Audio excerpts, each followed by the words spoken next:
Good morning tout le monde, j'espère que vous allez bien. Aujourd'hui on va parler du 12-24 mm f2.8. Il vient juste de sortir, j'ai eu la chance de pouvoir l'essayer ces derniers jours sur le terrain. J'ai hâte de vous dire ce que j'aime, ce que je n'aime pas, la qualité, enfin bref, tout ça, est-ce que ça vaut le coup d'investir? Allez hop, c'est parti.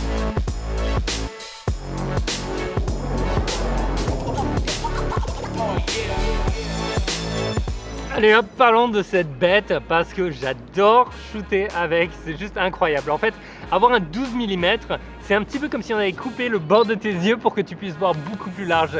C'est un petit peu comme si tu étais en train de triper en fait en permanence parce que quand tu regardes à travers, tu n'imagines à peine tout ce que tu peux mettre dans ton image. C'est-à-dire qu'en plus d'avoir un angle de vue qui est complètement unique et différent de tout ce qu'on peut voir autour de nous, tu te retrouves avec des idées créatives qui sont complètement différentes et tu vas pouvoir avoir des angles qui vont vraiment changer. Pour moi, je trouve ça vraiment top. Donc j'ai pu l'essayer de nuit, de jour, presque dans l'eau, mais j'avais pas l'adaptateur pour le mettre dans mon boîtier. Donc je vais te montrer dans 2 secondes sous le pont exactement les différentes prises de vue, c'est-à-dire 12 mm jusqu'à 24 mm, quelle est la différence que ça fait. Mais avant ça, niveau ergonomie, parlons-en. C'est un objectif G-Master. On a le petit bouton sur le côté qu'on peut reprogrammer pour faire le focus des yeux par exemple. On a le bouton pour passer en mode manuel et ensuite nos 2 bagues de mise au point et la bague bien entendu de zoom. Les 2 bagues ont un feeling qui est très agréable, c'est-à-dire que c'est doux, c'est progressif, c'est tout ce que tu peux t'attendre d'un objectif haut de gamme. Ensuite, on a l'élément frontal qui est très bombé, qui est très joli à regarder, surtout la nuit quand il y a plein de lumière qui tape dedans, c'est excellent. Un pare-soleil qui est intégré dans cet objectif pour justement le protéger pour pas que tu le tapes directement sur le verre. Ce serait la dernière des choses que tu voudrais faire. Et comme tu ne peux pas mettre de filtre à l'avant, qu'est-ce que tu peux faire? Tu peux mettre un petit filtre à l'arrière. Alors il y a une pochette, une petite encoche pour mettre du papier filtre pour justement venir utiliser ton appareil pour faire de la vidéo par exemple. Alors maintenant, on va parler du vrai feeling, c'est-à-dire de à quoi ça ressemble quand tu shootes à 12 mm. Je vais te montrer là, sous le pont, les différents angles pour que tu t'en rendes compte par toi-même parce que c'est juste quelque chose d'incroyable et je pense qu'au début, on s'y attend vraiment pas. Waouh, comme tu peux le voir, la différence entre 12 mm, 14, 24 est juste énorme. Quand tu as 12 mm, il y a tellement de choses qui rentrent dans ton image. Tu peux te retrouver avec des clichés incroyables de ces ponts. Définitivement, tu veux clairement le louer au moins une fois dans ta vie parce que c'est tellement fun. Il y a une énorme voiture de flic qui arrive. On va bouger, on va parler de qualité. Parlons qualité maintenant. C'est exactement ce dont on s'attend pour un G-Master de Sony. C'est-à-dire qu'on est au top. Le verre est absolument magique. Ils utilisent le même verre qu'ils utilisent dans le 24 mm 1.4, ce qui donne des résultats assez incroyables, spécialement la nuit ou alors quand tu as des petites sources lumineuses. Je trouve que c'est vraiment très propre. Tous ceux d'entre vous qui ont ce 24 mm 1.4, vous le savez, vous me l'avez tous dit, c'est vraiment quelque chose de magique. Donc on se retrouve avec la même construction. Et quelque chose d'important au niveau qualité pour les ultra grands angles, ça va être un petit peu la précision de l'image sur les coins dans l'objectif ou plutôt dans les coins de notre image. Et je te laisse décider par toi-même. Voici quelques zooms dans l'image. Ce qu'on voit bien, c'est que ça reste très propre par rapport à d'autres ultra grands angles 10 mm ou 12 mm que tu as déjà peut-être pu essayer dans ta vie où il y a tout qui finalement devient flou sur les côtés. Là, on se retrouve avec quelque chose de vraiment très propre et c'est hyper agréable. Autre chose à dire, l'autofocus. L'autofocus est très rapide. C'est un objectif qui est vraiment bien si tu veux shooter de l'action, si tu veux être près des gens, si tu veux justement avoir cet effet immersif. Et quand tu fais cette immersion, c'est aussi important d'avoir un très bon autofocus.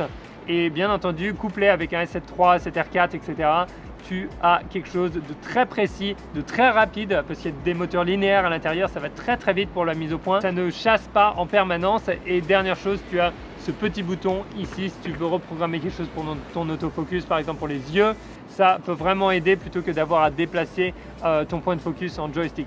Je dois dire que je l'ai couplé plusieurs fois avec le tracking quand on a fait une session de portrait un petit peu créatif avec un ami l'autre jour et ça marchait très bien. Donc vraiment surpris parce qu'il y a tellement de choses dans notre image qu'on se dit l'autofocus va se perdre un petit peu, mais pas du tout. Donc franchement, top. Niveau des avantages, clairement, le plus gros, ça va être le prix. Et oui, parce qu'on parle d'un objectif à plus de 3000 € ou 3000 $. Et donc du coup, ça peut être un petit peu dur à avaler pour beaucoup d'entre nous, surtout si on n'est pas pro ou alors si on est juste amateur. Par contre, si tu as de l'argent à dépenser, que tu as un bon budget photo et peut-être que tu as des clients, ça va être un objectif qui va vraiment te permettre de créer quelque chose de différent, de voir les choses différemment, d'apporter à tes clients finalement quelque chose de nouveau. Et en plus de ça, si tu es un amateur et que tu aimes l'astrophotographie, je pense que tu vas te régaler parce que shooter à 12 mm la Voie lactée, ça va être du délire. Je vais m'y mettre bientôt. Malheureusement, dans la ville, il n'y a pas trop de Voie lactée, mais j'ai quelques espoirs pour le futur. Je partagerai ça avec vous. Deuxième chose à dire, niveau des avantages, on ne peut pas mettre de filtre circulaire sur cet objectif à cause de l'élément à l'avant qui est vraiment très gros et bombé. Et donc du coup, les polarisants, c'est pas pour aujourd'hui. Et puis tous les filtres que tu as aujourd'hui, tu ne pourras pas les utiliser. Par contre, comme je l'ai dit, tu peux le mettre dans la petite fente. Là, tu récupères du papier filtre et en fait, ça marche aussi très bien. Dernière chose à dire, j'arrête pas de mettre mes doigts dégoûtants sur l'objectif ou alors mon bras. À chaque fois que mon objectif est là, je le touche souvent. Et le problème, c'est que dès que c'est un petit peu gras ou dès que c'est un petit peu sale, tu le vois tout de suite sur un grand angle comme ça. Surtout si la lumière tape dedans, ça rend les choses un petit peu fumeuses. C'est un petit peu plus soft et j'aime pas trop le résultat. Donc fais gaffe à pas mettre tes doigts dessus. Peut-être que si le cache avait été à peine plus long, ça arriverait un petit peu moins, je sais pas. Et une chose que j'ai pas dit, c'est que cet objectif, il est quand même assez imposant, il est assez gros. Donc tu ne passeras pas inaperçu dans les rues. Par contre, tu vas avoir des résultats que personne n'a vu avant. Et ça, j'adore ça parce que c'est ça un petit peu la photo. C'est toujours trouver quelque chose de créatif et de différent que l'on peut prendre en photo. Allez hop, voilà, maintenant, si tu veux progresser en photo, bien entendu, le matos, ça va pas tout faire. Je te conseille plutôt d'investir, par exemple, dans la formation de 30 jours pour des photos pro qui te coûtera beaucoup moins cher, qui te permettra de prendre plein de photos, de repenser à comment tu approches les choses. Enfin bref, ça a marché pour des centaines d'étudiants.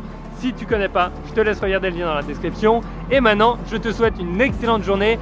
Va dehors, va shooter. Get out there, go shoot, try something different, try something new. Ciao.